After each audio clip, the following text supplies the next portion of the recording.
That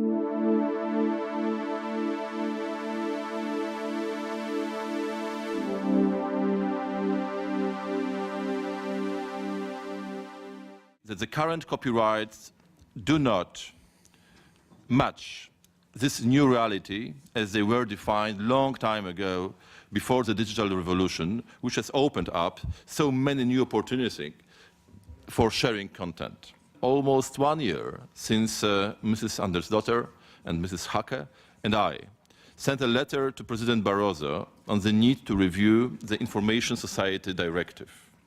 The Commission responded to our call with launching the Licenses for Europe initiative. That is why, together with Mrs. Hake and Mrs. Andersdotter, we thought that it would be useful to look at not only the reasons why the Commission's initiative was not successful, but also how to move forward. In doing so, we have brought together a broad range of stakeholders, MEPs from across the political spectrum, NGOs, industry representatives, and policy experts. It's useful for the society, it's useful for artists, but we need to better understand what kind of copyright we need and it's extremely important, what kind of limits to the copyright we want to put in place. The phrase mentioned that we're discussing within the scope of the InfoSoc directive. And this has proven to be, in my opinion, extremely limiting, because at some point we get into a situation where we're debating how to further adjust national law with regard to regulations that are 10 years old, as we all know, instead of thinking how to frame a law, frame regulations that will work for the next 10 or 20 years. To include these other stakeholders beyond the stereotypical ones in this debate, I think, for instance, Licenses for Europe, we missed a bit the voice of educators and educational institutions. This is the same case in Poland. It's good that in the European process, for instance, scientific institutions are involved, because in the end, copyright is a system that regulates, as we all know, very intensively, also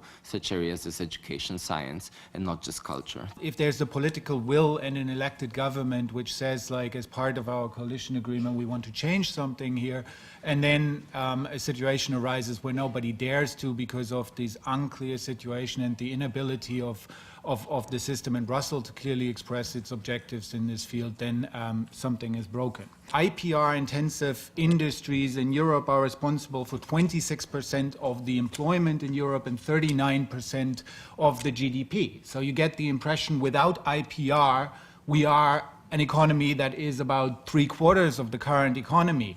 And that is simply, of course, not true. The real policy discussion at the moment on the European level is one about copyright. And this must be seen as one influencing, putting the weight of all these industries and all these different mechanisms into the copyright discussion and basically saying, don't touch this because it's producing 26% of our employment. If you look into the field, the report actually states that there is 3.9% of the employment of those total employment is actually generated by what they call copyright-intensive industries. The point that we really have to make is we need to go into these issues, into these fields, look how copyright law affects specific fields. You must take a copy. You can't mine unless you've got a copy. But if we look at licensing in relation to copyright now, very quickly, sometimes we're asked to pay, again, a second license only to text mine, even though our institution has already paid for a subscription. You will be limited to a download rate of 1 page every 20 seconds. You just need to do the calculations. If you've got something like 1 million pages, 1 million documents, 10 pages, that's a very modest size for a text miner. We deal in tens of millions. That's going to take 6 years to download. And another important point, knowledge silos, collections, individual collections are of no use to the researcher. He is interested in information, in knowledge. He needs to go across the world's information, not to be bound by particular collections. So it is not the musicians, it's not the creators that profit from it, it is the stakeholders who own copyright. It's inconceivable to work out what we're going to be capable of doing with what's available. Just the publishing of gene sequences and biological data could lead to a revolution in personal medicine, allowing people to produce and generate things like customized drugs. I would like to make a difference between data and text. Data is not copyright protectable. Text is, so I don't think the issue is so much about data. The data can be mined, and it's about the text.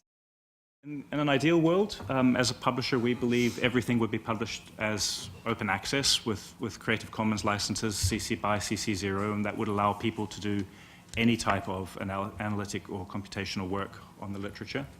But a lot of the legacy publishers resist this. They're resisting open practice overall, resisting the open access movement, partly because it does offer something of a threat to their business model. It's something that they are trying to slow down as much as anything. There's a lot of lobbying happening. And in a way, we see the voices against text and data mining as being aligned with that. What we would like to see, and I'm sure lots of people have said today, is a fair dealing exception to allow academic and commercial access to the literature. Initiatives like OpenStreetMap, Wikipedia are unable to reproduce the results, basically differentiating between commercial and non-commercial usage, charging for commercial usage and then leaving the non-commercial part basically in the gutter means the worst case scenario argument.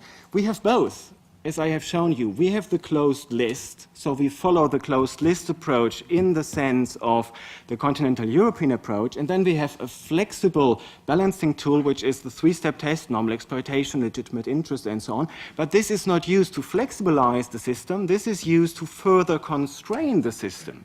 So if you wanted to achieve flexibility, you don't have it because the list is closed. And if you wanted to achieve legal certainty, you can't have that because the three-step test always applies.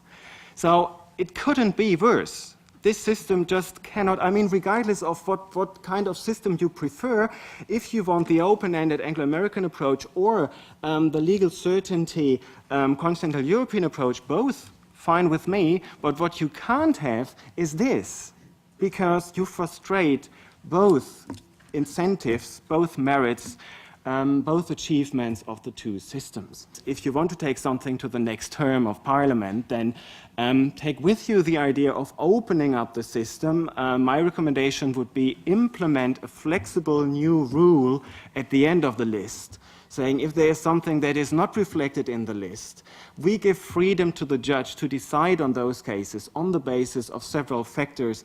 And then years later, when judges have come up with different solutions, you can still decide to add something more specific in the list, but you have a flexible system that keeps pace with the fast movement of internet businesses and internet innovation. So at least in the area of text and data mining, I have to admit, the present framework that we have at the European level is not that bad if you manage to convince member states of taking measures and not leaving it to just licensing, because there is space for exceptions and limitations. I hope we can use the occasion of European elections to actually make a difference together. I was particularly happy to hear the progressive report from Poland in our first panel.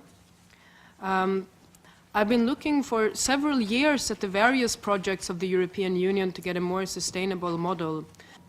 Whenever I participate in events that are relating to copyright reform, I have a strange sensation because on the one hand I feel like we're repeating the same story with a group of people who are already convinced of the urgent need for copyright reform. And at the same time, the gap between the legal reality, the European frameworks, and the actual reality that the world we live in presents is widening with every day that we wait to implement this reform. Elections offer great opportunities.